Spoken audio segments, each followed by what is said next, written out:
Hi everyone, HELEVORN here. Because the Eurovision Song Contest was this weekend, and this is the biggest musical event in Europe, I decided to make a video about the two rock acts that ever won Eurovision Song Contest, namely Lordi and Måneskin. I will be watching some videos with my friend and fellow writer Fortunus, and we are going to share our thoughts and impressions on the 2007 and 2022 editions, which featured the winning bands in their home countries. Thank you for having me. Specifically, we're going to be looking at Lordi's 2007 Eurovision performance and Måneskin's 2021 and 2022 Eurovision performances. Of course, there is little in terms of a comparison between Lordi and Måneskin, but they both had songs that talked about the revival of rock music. The apocalypse, as Lordi calls it, where the whole world must convert to the one and only religion, hard rock. And then Måneskin with Zitti buoni sing about how it's the moment to shine after being in the shadows, like rock music in the mainstream, and about treasuring your uniqueness and weirdness and choosing not to shut up and behave, which is what Zitti buoni means. Right. So to begin, let's listen to a bit of Lordi's hard rock Hallelujah from his 2007 Eurovision performance. Right.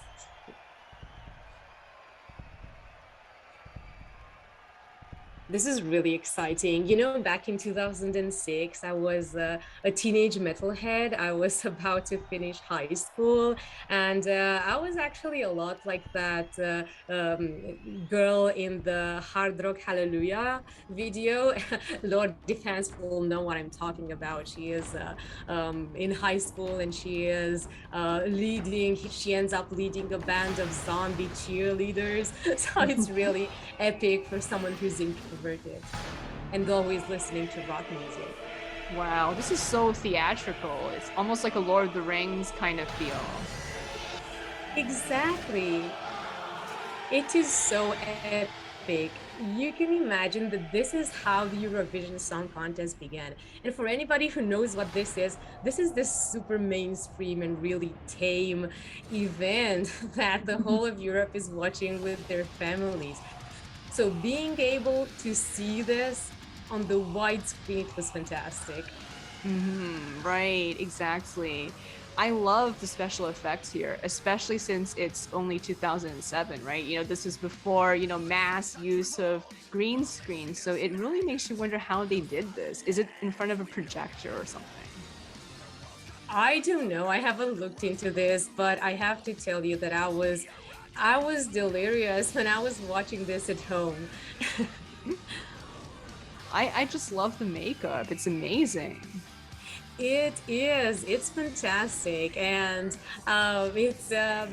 it was really awesome to see them on that particular stage and to know that the whole of Europe is watching something so out of the ordinary and seen as satanic and whatnot. Yeah, especially with how they did their makeup. It's more extreme than you would usually think of, black metal even, because most black metal just uses like black and white makeup. But here they use like 3D stuff too, kind of to make themselves look like orcs from Lord of the Rings almost. I know. So they are in full makeup and costume, and they are having this fantasy horror attire, and this is what they're showing to the world, and it really fits with the lyrics.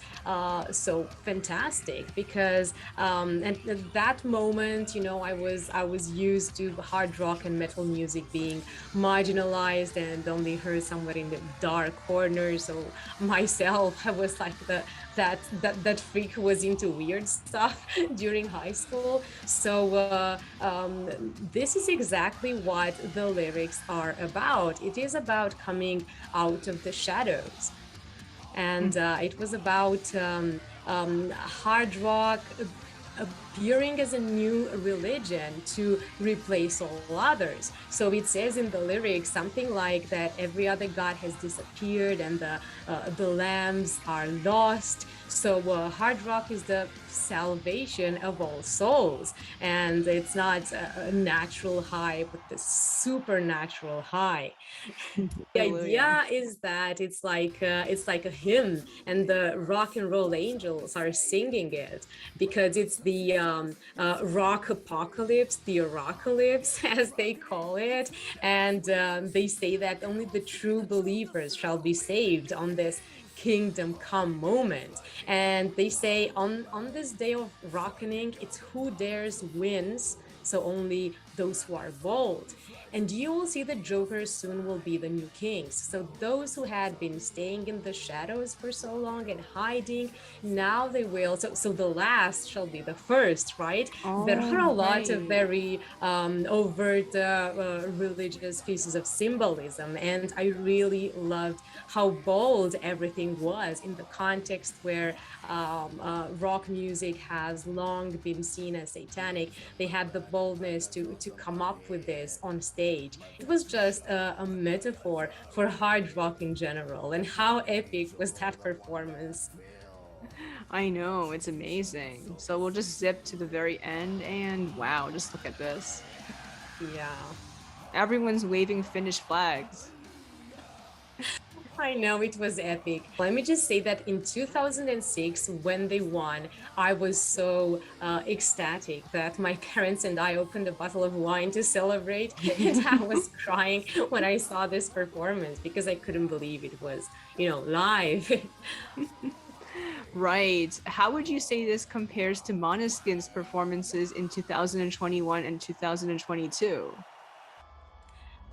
Well, I think that even though they don't have much in common at a first glance, I think that in terms of themes and how they glorify rock music, they are and the attitude, the rock attitude, they are quite similar because Zitti buoni is about boldly doing what you want against all odds and not being afraid to show that you are different, that you are apart from the crowd, and that you want to stand out and stand up and soar. Mm-hmm, right. So let's take a listen at Eurovision 2021 Zitti buoni by Måneskin. I just love how raw this is. I mean, just look at his expressions and how he's moving. I know. And how does this compare to Lordi? I mean, they're also very, they're both very, very passionate, but I think some of their themes and their approaches are actually quite similar, despite how otherwise different they are. There's also some religious and mythical references here as well, right? They are, because it says at one point in this song, I've written on a tombstone, in my house there is no God.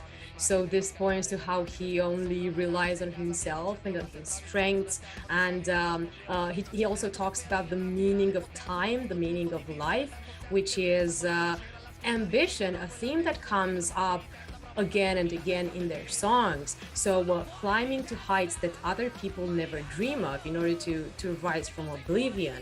And then he talks about the wax wings with which he is soaring, which is of course a reference to the Icarus of Greek myths. And he says, if you want to stop me, you have to cut off my head, suggesting that he is like the Medusa from mythology, which is otherwise deadly. So there is no other way to stop it. Right, exactly. So, he is unapologetic about his passions and what he wants to achieve. Exactly. Just like Lordi, there's a lot of pyrotechnics. Right, right. Yeah, the pyrotechnics were another thing that brought these performances together. They were explosive and they had this massive energy, the both of them. We have included links to the full videos in the description. So if you guys want to watch them on your own, feel free to check out the description. Right, exactly. Exactly. So, how do you think they compare Måneskin and Lordi from these two performances that you've seen? I think that they are on the surface very different, as you said. but they do have that similarity of, not being seen by the public, both being, rock and metal respectively, and how they feel like they are not part of the mainstream. And that reflects a lot in their lyrics, as we've seen. For Lordi, there's that thing about, the alpha and the omega, which he kind of reversed with, the introverts and the other people who are being ignored by society being the first, after the Aracopocalypse. Sorry, I can't pronounce it. The Oracle,s yeah. Yeah, right. And for Måneskin, it's more personal. He's not talking about the big picture or everyone. He's talking about himself and his band members, Damiano, I mean, and how, he's overcoming his own doubts, as we saw in previous analyses on your channel, and how, he's also challenging other people's expectations that he will not succeed because he is succeeding. Right, exactly. That's a very good comparison, right?